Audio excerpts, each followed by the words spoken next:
Welcome to the Gift Talks podcast series. Today we are thrilled to have Mr. Sushil Nair with us, who heads the Philips Automotive Lighting Division. He's been with Philips for 15 years, and today he is going to take us into his journey through Philips, what have been the developments in the industry, how the industry has evolved, and we are going to talk about B2B over B2C and D2C. Uh, Welcome, sir. Thanks a lot. Pleasure all mine. I mean, it's been a wonderful journey with Philips. I've been here for close to 15 years now. Joined as an area manager and reached to this level, head of business. So it's been a long journey of growth.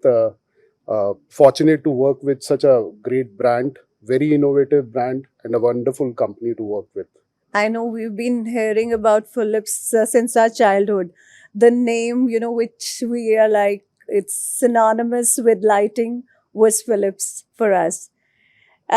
This market is very competitive, be it, Philips is into home and electronics and other sectors as well. But as you are into automotive lighting, so we'll stick to that side of it. So, what do you feel are the critical factors for a brand to stand out and build a brand identity in this clutter which exists in the market? You're right. Fair enough. I mean, the competition is intensive in the market right now, considering any industry per se. So we focus more on value selling Okay. rather selling price. So we believe in quality. All of our products are sustainable products. So we focus more on value selling and quality. That's what we believe in. And Philips as a brand is a well-known brand. When I was a child, I have come to know Philips as a radio, as a product. So it's a brand like every Tom, Dick, and Harry is aware of. So it doesn't need any introduction. Yes, it Yeah. doesn't, but I think with so many players bombarding the market these days, so how do you keep your feet established in the market? We focus more on marketing. That's what we believe in. Hmm. We participate in a lot of end consumer and B2B campaigns. Like one of Okay. this is Gift Expo. Okay. It's our third year in a row we have Okay. participated for Gift Expo, and we are pleasure to be a part of this Hmm. forum. And we have gained a lot of business as well in terms of inquiries, which we have converted from Gift Expo. So Okay. it's a great opportunity to be a part of this platform. We have like two, three segments. Like B2C is one market. Now D2C is another market, which, is helping newer brands to establish themselves very easily. Earlier, I think brand building was a very difficult exercise. You had to use a lot of mediums, lot of spends, lot of years to establish a brand. Today, I think any company, if they come over social media and if they reach out to the consumers through an extensive campaign, that also becomes they become very popular. So it's easier for them to step into the market, which was difficult for earlier players. So is that a challenge for companies like Philips, or it does not affect you? I believe it's more of an opportunity when more brands come in. I mean, you get an edge towards it because you are the first mover in terms of innovation, as Philips is known for its Hmm. innovation as well. So I feel it's more of an opportunity rather than a cutthroat competition. You can call it as a healthy competition, in fact. Okay. So, are is Philips first? I'll talk of Philips first. Is Philips focusing on the B2B domain for a long period of time, or their focus was B2C only earlier? Uh, Earlier it was B2C. Now we have started focusing into B2B as well. One product like air purification, the car air purification, we are targeting to a lot of foreign embassies here as well as B2B corporates as well.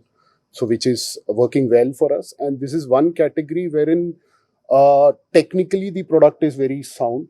So you can have a edge in terms of the competition which is available. Okay.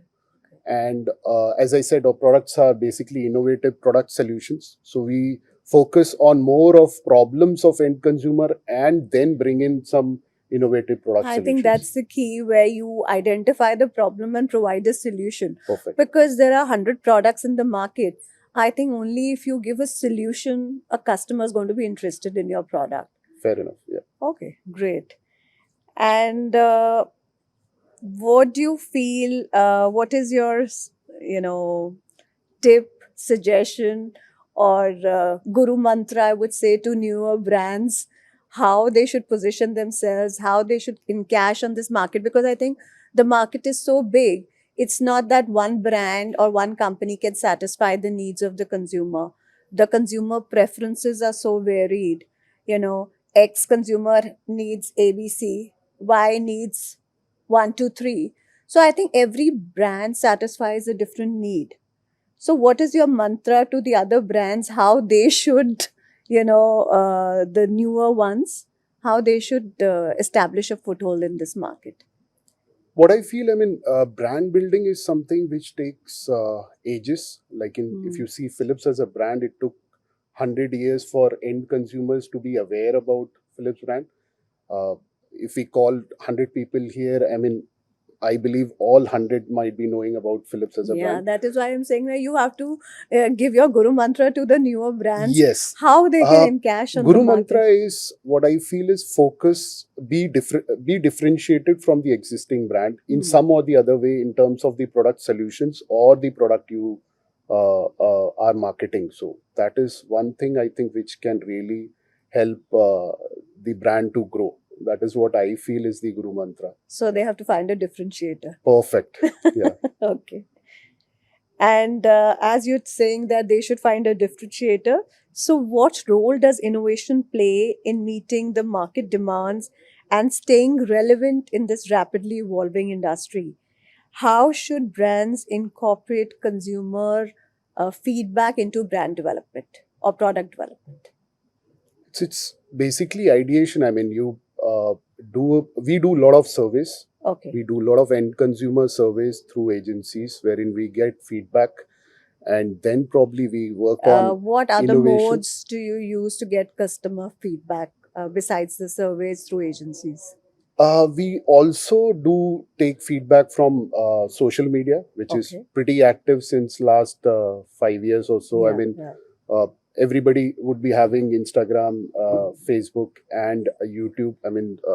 There is nobody who doesn't scroll through social media Absolutely. regularly. Earlier, there was, yeah. you had to see which medium is going to be used by whom. Yes. But yes. now you have a standard medium, which I Right. think 90% of the population Yeah, uses. yeah. It's pretty much very much open right now.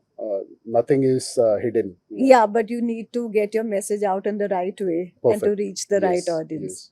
Okay.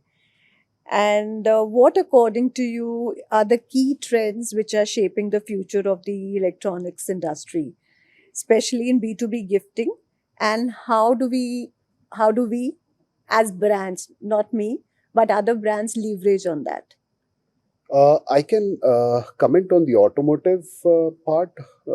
For us, there are certain product solutions like thermal box, jump starter, and air purification, which can do really well in the country. Car air purification is something, it's basically a hygiene.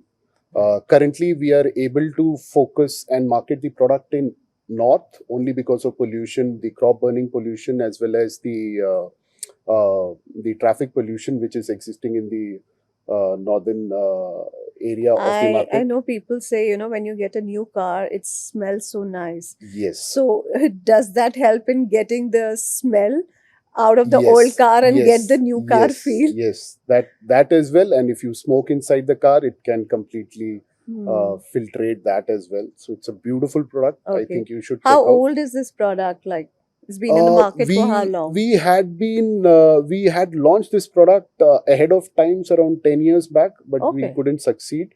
So Okay. we have a beautiful version in terms of aesthetics now recently, which is doing very well for us in B2B as well as Okay, great. embassies. And how big is the product?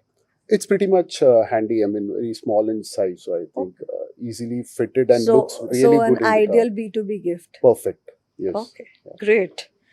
So, I think brands need to really find that USP, find the problems that Yes. exist in the market, and get solutions for that. Yeah. And for companies aiming to build a strong presence in this sector, what industry wide strategies and best practices should they consider? Uh, I mean, for us, it has been in B2C, it has been distribution, which has worked really well for us, and B2B as well, for especially for car air purification. So I believe that can be the right strategy. Okay. I mean, it differs from product to product. So maybe What is your distribution network like this for? we have very good strength of distributors across the country for B2C, close to 110 accounts pan India. Okay. I mean, if you're there in any city, if you need a car automotive lamp, we are there for you. I mean, that is the kind of That's for B2, network. B2C. B2C. Yeah. And what about B2B? What B2B other strategies are you using besides the Gifts World Expo B2B is platform? pretty small for us right now. So we currently have only 2 channel partners. So we Okay. want to be focused with them till the time we stabilize. So because we are not in a hurry. So we want to create something big. So it will definitely take some time. So time for expansion would come probably after 3 to 5 years or so. Okay, great. I think we got some insights into your side of the business, and hope this mantra will help newer brands who wish to establish themselves in this market and into the B2B zone and encash on the opportunities that exist in the market. Thanks. Thank you very much, sir, for being here. It was a Pleasure. pleasure chatting Pleasure. with you. Thanks a lot. Thanks a lot.